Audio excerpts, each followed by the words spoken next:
Hello friends, welcome to miss maths teacher. आज का हमारा टॉपिक है डाटा हैंडलिंग। अब हम इसे समझते हैं।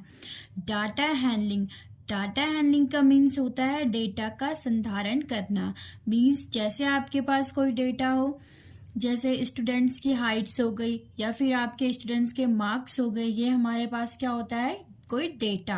ठीक है, और आपको इसका क्या करना है, संधारण करना। मीन्स इसको हैंडल करना, कैसे आप इस डेटा को ऑर्गेनाइज कर सकते हो। ठीक है, यही हम इसमें सीखेंगे।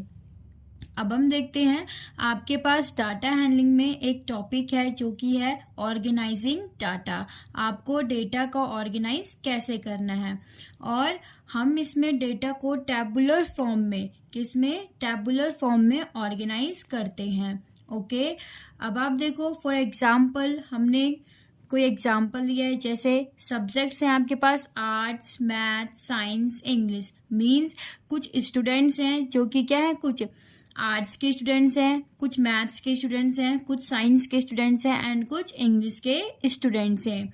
ओके, अब लेट आप मानो कि जैसे हमारे पास नंबर ऑफ स्टूडेंट्स, ये हमारे पास क्या है, number of students.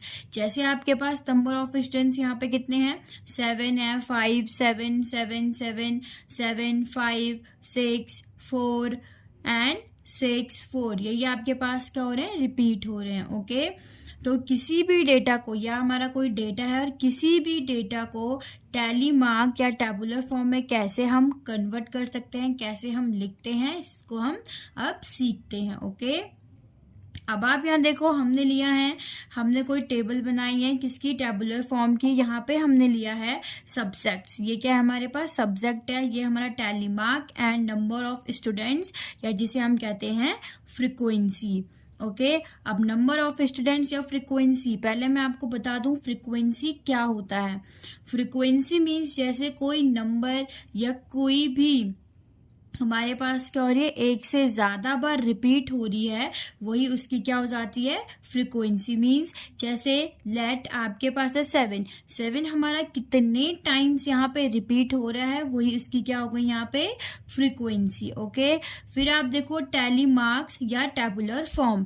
Tally marks ही हमारा क्या होता है, टैबुलर फॉर्म। अब टैली मार्क हमारा क्या हो गया, जैसे टैली मार्क में हमारा 1, तो 1 को हम टैली मार्क में कैसे रिप्रेजेंट करते हैं, 1, इस तरीके से। ओके, फिर 2, तो 2 को रिप्रेजेंट करते हैं ऐसे।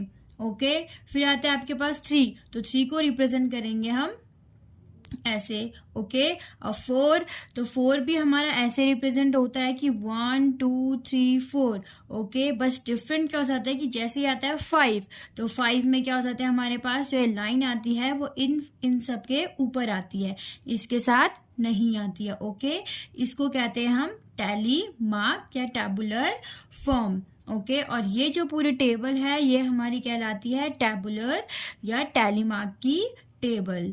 ओके, इसमें ही हम क्या करेंगे, इस पूरे डेटा को क्या करेंगे, अब हम ऑर्गेनाइज करेंगे। जैसे देखो सब्जेक्ट्स हमारे पास क्या हो गई हैं, 8, और ये हमारे पास नेक्स्ट है मैथ्स, फिर आपके पास है साइंस। ओके, फिर आपके पास नेक्स्ट है इंग्लिश। ओके, अब आप इसमें देखो कि आर्ट्स, अब हम देखेंगे आर्ट्स में हमारे पास कितने स्टूडेंट्स हैं। ओके, आर्ट्स में हमारे पास कितने स्टूडेंट्स हैं, लेट आपके पास आर्ट्स में है 7 स्टूडेंट्स। कितने हैं, 7। अब आप देखो 7 हमारा कितने टाइम्स रिपीट हो रहा है। अब आप देखो 1 2 3 4 5 6 7। ओके, या तो आपके पास डेटा ऐसे दिया गया हो गया डायरेक्ट कि 8 में जैसे हम बोलें कि 7 स्टूडेंट है, तब तो आप इजीली लिख सकते हो यहाँ पे कि फ्रीक्वेंसी भी 7 हो जाएगी, और टैली मार्क में भी रिप्रेजेंट कैसे करेंगे हम, 1 2 3 4 5 6 7। ओके, या फिर ऐसा डेटा होगा, या आपके पास जैसे मैंने आपके यहाँ पे रिपीट कर रखा है, ये 7 है, 1 2, अगर आपके पास डायरेक्ट दिया गया है तब तो इजी है, लेकिन अगर नहीं दिया गया है, रिपीट है, कोई नंबर हमारा क्या है, रिपीटेड हो रहा है, कितने टाइम्स, 1 से 2 टाइम्स, 3 टाइम्स, 4 टाइम्स, तो वही क्या होती है, हमारी फ्रिक्वेंसी होती है। ये मैंने आपको अभी क्लियर किया। ओके, इसीलिए मैंने यहाँ पे लिखा भी है कि नंबर्स ऑफ स्टूडेंट्स और ब्रैकेट में फ्रिक्वेंसी। फ्रिक्वेंसी मीन्स कौन सा नंबर कितने बार हमारा रिपीट हो रहा है। अब आप देखो हमारा 7 कितने टाइम से रिपीट हो रहा है, 1 2 3 4 5 6 7। ठीक है, तो ये हमारी फ्रिक्वेंसी हो गई और इस अकॉर्डिंग ही हम अपना टैली मार्क्स में इसको क्या करते हैं, रिप्रेजेंट करते हैं। ओके, जितनी हमारी फ्रिक्वेंसी होगी उतने टाइम्स ही हम टैली मार्क में क्या करेंगे, इसको रिप्रेजेंट करेंगे। ओके, नेक्स्ट अब आप देखो मैथ्स। मैथ्स में जैसे हमारे पास है 5 स्टूडेंट्स, तो अगर आपके पास डायरेक्ट दिया गया हो 5 तब तो आप डायरेक्ट लिख सकते हो कि 5, बट अगर हमारे पास क्या रिपीटेड है तो 1 2 3 4 5। ठीक है, तो आप लिख सकते हो यहाँ पे फ्रिक्वेंसी हो गई 5 और मैथ्स में कितने स्टूडेंट्स हो गए हमारे पास, 1 2 3 4 एंड 5। ओके, ये मैंने आपको क्लियर कर दिया है कि 1 को कैसे रिप्रेजेंट करते हैं, 2 को कैसे, 3 को कैसे। ओके, नेक्स्ट आप अब देखो साइंस में जैसे हमारे पास है 6 स्टूडेंट्स, तो आप लिख सकते हो यहाँ पे 6 और साइंस में कैसे करोगे, 1 2 3 4 5 एंड 6। ओके, नेक्स्ट आपके पास है इंग्लिश। अब आप देखो इंग्लिश में जैसे हमारे पास है 4 स्टूडेंट्स, तो आप लिख सकते हो डायरेक्ट 4 एंड 1 2 3 4।